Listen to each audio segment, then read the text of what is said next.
America అధ్యక్షుడు Joe Biden ప్రస్తుతం అందరికీ కమెడియన్గా మారిపోయారు. వయసు మీద పడడంతో పాటు మతిమరుపు కూడా తోడు కావడంతో ఒకటి చెప్పబోయి ఇంకోటి చెప్పడంతో ఆయన నవ్వుల పాలవుతున్నారు.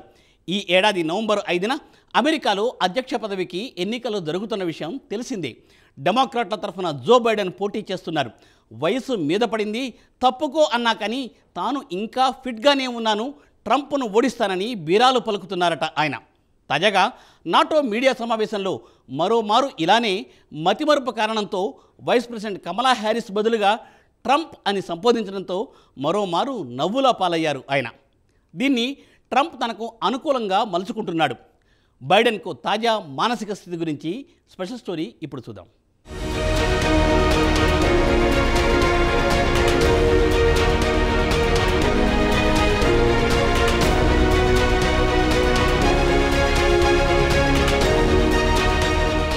నవంబర్ 5న అమెరికా అధ్యక్ష పదవికి ఎన్నికలు జరగనున్నాయి. డెమోక్రాటిక్ల తరపున జో బైడెన్ మరోమారు అధ్యక్ష పదవికి పోటీ చేస్తున్నారు.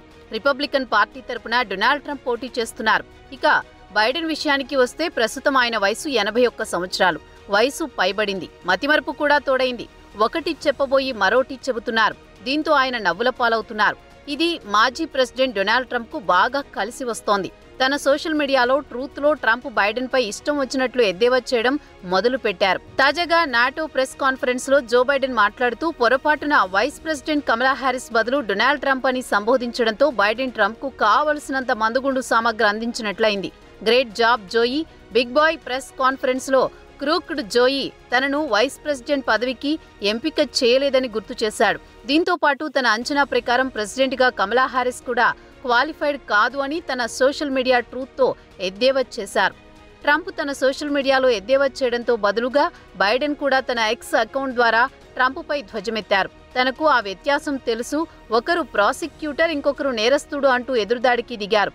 ఇక కమలా హ్యారిస్ విషయానికి వస్తే 1990లో ఆమె కాలిఫోర్నియాలో ప్రాసిక్యూటర్గా పనిచేసి అటు తర్వాత అటార్నీ జనరల్ కూడా అయ్యారు. ఇక ట్రంప్ విషయానికొస్తే ఆయన ప్రెసిడెంట్ కాకముందు వ్యాపారవేత్త. ఆయనపై ఇప్పటికీ పలు కేసులు నడుస్తున్నాయి. వ్యాపారాల్లో మోసాలతో పాటు పలువురు మహిళలపై లైంగికపరమైన దాడులకు పాల్పడ్డంతో ఆయన కొన్ని కేసులకు గాను మిలియన్ల కొద్దీ డాలర్లు పరిహారాలు చెల్లించుకోవాల్సి వచ్చింది.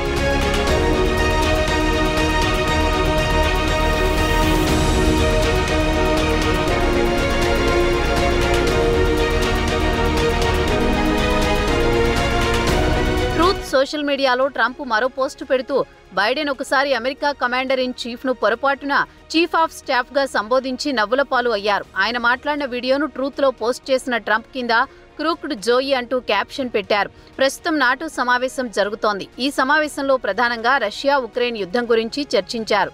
ఉక్రెయిన్కు ఎలా అండగా ఉండాలి, ఎలా ఆయుధాలు అందించాలి అనే అంశంపై చర్చించారు.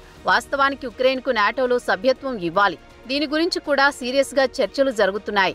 ఇక బైడెన్ విషయానికొస్తే ఆయన పార్టీకి చెందిన డెమోక్రాట్లు కూడా బైడెన్ చేస్తున్న చేష్టలతో తలదించుకోవాల్సి వస్తోంది. మాజీ ప్రెసిడెంట్ బరాక్ ఒబామా, మాజీ సలహాదారుడు డేవిడ్ యాక్సీ లార్డ్ బైడెన్పై విరుచుకుపడ్డారు. సహజంగానే బైడెన్ను ఆయన తరచూ విమర్శిస్తూ ఉంటారు.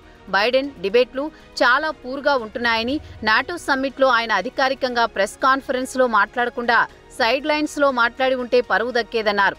ఇక అమెరికాలో మీడియాతో పాటు టెలివిజన్ ఛానల్స్లో కూడా బైడెన్ విమర్శలు వస్తున్నాయి. ఆయన మాట్లాడే స్టైల్ కూడా సరిగా ఉండదు. ఆగి ఆగి ఒక్కో పదం చెబుతుండడం విసుగు కలిగిస్తోంది. ఆయనను చూసి ఎవరైనా ఎలా ఓట్లు వేస్తారని ప్రశ్నిస్తున్నారు. ఆయన గెలిస్తే దేశానికి భారమని పలువురు చురకలంటిస్తున్నారు. ఇక ఫాక్స్ న్యూస్ వెబ్సైట్లో కూడా బైడెన్ చేస్తున్న వ్యాఖ్యలను ప్రధానంగా ప్రస్తావిస్తున్నారు. ఆయన చెబుతున్న కమాండర్ ఇన్ చీఫ్ గురించి ప్రస్తావిస్తూ ఉక్రెయిన్ యుద్ధం గురించి ఆయన కమాండర్ ఇన్ చీఫ్తో చర్చిస్తున్నారు అంటూ ఎద్దేవా చేసింది. కమాండర్ చీఫ్ అని సంబోధించిన బైడెన్ వెంటనే తన తప్పును సరిదిద్దుకున్నారు. ఎందుకంటే America president commander in chief గా వ్యవహరిస్తారు. ప్రస్తుతం అమెరికాలో ఆయన పార్టీ డెమోక్రాటిక్లు కూడా బాబు ఇక చాలు, పోటీ నుంచి తప్పుకుంటేనే మంచిదని సలహా ఇస్తున్నారు. అయినా బైడెన్ మాత్రం తాను పోటీ నుంచి తప్పుకునేది లేదంటూ భీష్మించు కూర్చున్నారు. ట్రంప్ను ఓడిస్తానని గొప్పలు చెబుతున్నారు. బైడెన్ చేస్తున్న చేష్టల వల్ల కేవలం డెమోక్రాటిక్ పార్టీకే కాదు, ప్రపంచం ముందు అమెరికా పరువు పోతోందని అమెరికన్లు లోలోపన మదన పడుతున్నారు. వచ్చే ఎన్నికల్లో ఇది ట్రంప్కు అనుకూలంగా మారనుంది. ట్రంప్ కావాలని బైడెన్ను రెచ్చగొట్టడం, దీనికి బదులు బైడెన్ ఏదో చెప్పబోయి మరేదో చెప్పడంతో ప్రజల ముందు నవ్వుల పాలవుతున్నారు. ఇక ఆయన రిటైర్మెంట్ తీసుకుంటే మంచిదని అమెరికన్లు చెబుతున్నా ఆయన మాత్రం డోంట్ కేర్ అంటున్నారు.